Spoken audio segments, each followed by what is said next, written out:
In this video, I'm going to redesign the new Rolls Royce Cullinan because I do have a couple of issues with specifically the front end design. It doesn't look stately enough to me, and I definitely prefer the old generation Cullinan. But I'm going to show you a couple of tweaks, just some tiny tweaks to the front end, and also I'm going to redesign the rear end. I do have some problems with the interior as well, which we're going to briefly talk about. They have the solution in-house.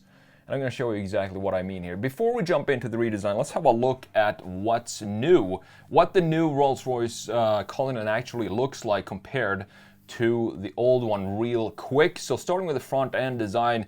And the thing here, Rolls Royce themselves said that they wanted to introduce some yacht inspired design for the front end, and that is why the previous one looked super stately, because we have a very architectural approach to the front end. Look at all the horizontal lines that we have going across the entire front face, also vertical lines like this, creating a more architectural structure for the front end, exactly like we want in a Rolls Royce. It's supposed to be stately and have this architectural feature and a confident front end. Now looking at the new one here, if we, as I said in my other video on my second channel, is if we just place a line right here in the middle of the front end, the top part, I actually really like what Rolls did, specifically with these LEDs that goes down like this in the corners. I think this is a beautiful design.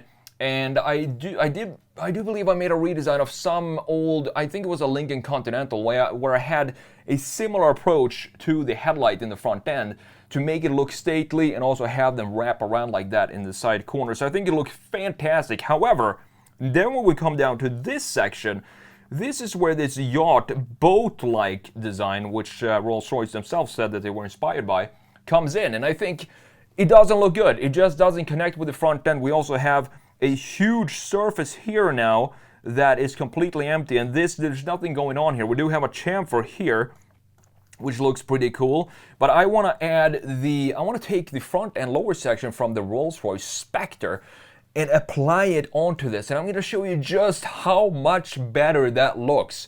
And then we also need to tweak this chamfer here, for example, to follow that line, and also have the entire lower section from the Spectre integrated well to smooth it out and have it look like it's properly integrated in this design. So that's what we're going to do in the front end. Now looking at the rear end here, same thing here. I still prefer the old Cullinan for the simple reason, like we have in the front end, it's just a lot more simplistic design. And this is what I want to see in a big luxury Rolls-Royce SUV.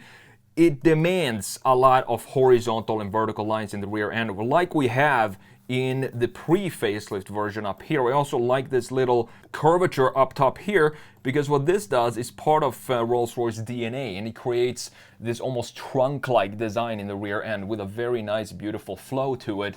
But looking at the new one here, specifically the lower section, again, if we put a line right in the middle, I still like what's going on in the top, because it's essentially exactly the same as the pre-facelift one. However, looking at the lower section here, now we have, it almost looks like an aftermarket body kit and not an in-house Rolls-Royce design, this car.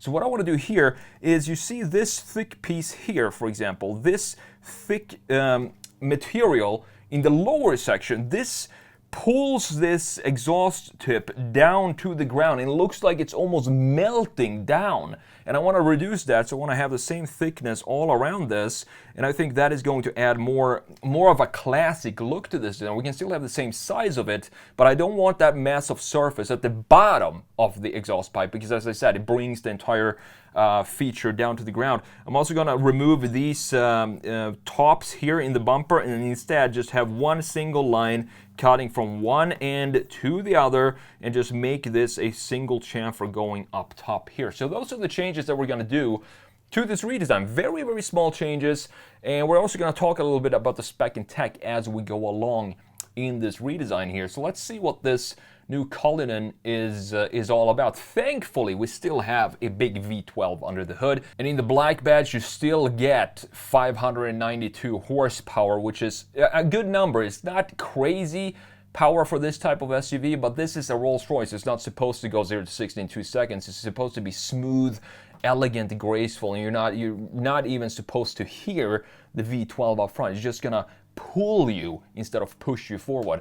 So the Cullinan Series 2 has a revised exterior design, fancy new interior materials, which I'm not a fan of either because it looks like a sports shoe, and the same powerful 12-cylinder engine. The front end of this luxury vehicle has been restyled with new LED daytime run lights and a V-shaped line in the bumper, and this is where the problem starts with the V-shape here. That's exactly what I'm changing in this design.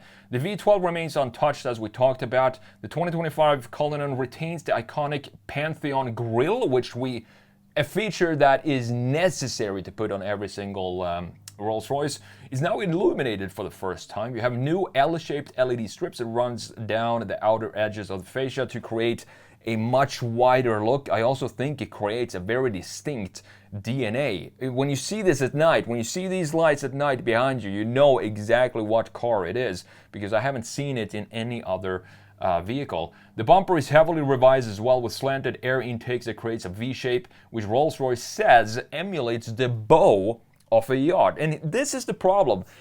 I understand that they wanted to create something new, and yacht design, yes, is very luxurious, but when you combine a vehicle that's supposed to go through the air on the road, which is flat, where you don't need to cut through a water, and apply the yacht design onto a completely different vehicle, this is the result. It doesn't always work out, and I don't think it worked out here. You have a new character line that ducks inwards from the taillight in the rear. The rear bumper is also restyled with a bolder look. It feels like they're trying to be sportier with this design, and that is completely wrong for a Rolls-Royce, specifically Cullinan. It's not supposed to be a sporty car. You have Bentley for that, to experiment with some more sporty attributes to the car. The Cullinan now rides on 7-spoke 23-inch wheels, and again, I do prefer the old wheels. They just look more elegant to me.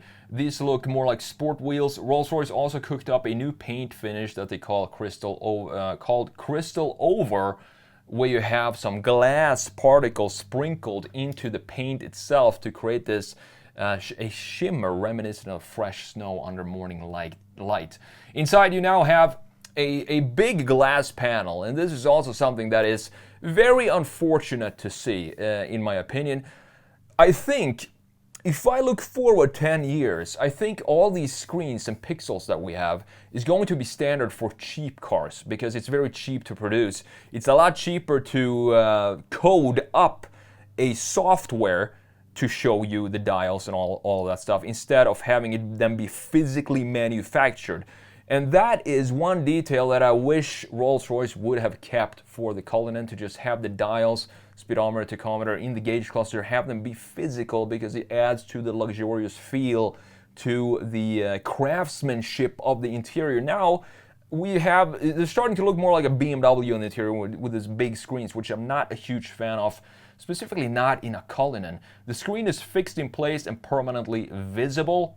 The dashboard also includes an illuminated fascia panel, which customers can customize and do whatever they want with. You also have a new clock cabinet to the left of the touchscreen, and I do like the Rolls-Royce kept the physical clock in the interior, at least. That has always been one of these features that is part of the interior of Rolls-Royce, to have some sort of analog clock in there. So at least they didn't turn that into pixels, and we still have the Spirit of Ecstasy logo or emblem right underneath it, looking nice. In the rear seat, you can link up to 2 streaming devices to the rear screens. You have seating functions include massage, heating, and cooling. Obviously, that's standard stuff when it comes to Rolls-Royce. The engine is a twin-turbo 6.7-liter V12. I'm glad to see that we still have the V12 and not a V8 twin-turbo in this car. And the more potent Black Badge model also returns with, as I said, 592 horsepower and 664 pound-feet of torque, while the base Cullinan comes with 563 horsepower, 627 pound-feet of torque. You have a 8-speed ZF automatic and obviously all-wheel drive. The pricing for this is going to be more expensive than the 2024 model year's base price of $391,000. $750, and you can order this if you want to this summer. So let's have a look at what happened here in the redesign. I mean, it's my opinion, obviously. Rolls-Royce, they can do whatever they want with their designs, but I just think applying the Spectre lower front fascia to this design makes it so much better, because now we have the static lines that we have in the pre-facelift generation, but we have also a completely new fascia overall, which is connected to the rest of the lineup, since we have a new top, which is unique for a new top half of the front face, which is unique to the Cullinan up here, and then we have a connection to the rest of the lineup by adding this front end lower front fascia from the Spectre. And in the rear end, simple changes here, just created a single chamfer down here, and as I said, removed this piece of material down here that dragged down the exhaust pipes. And the result, as you can see, is this. We have the before and the after. So just a couple of small tweaks to this design, which I personally think completely transforms the overall vibe and brings back the Rolls-Royce-ness for the new Cullinan.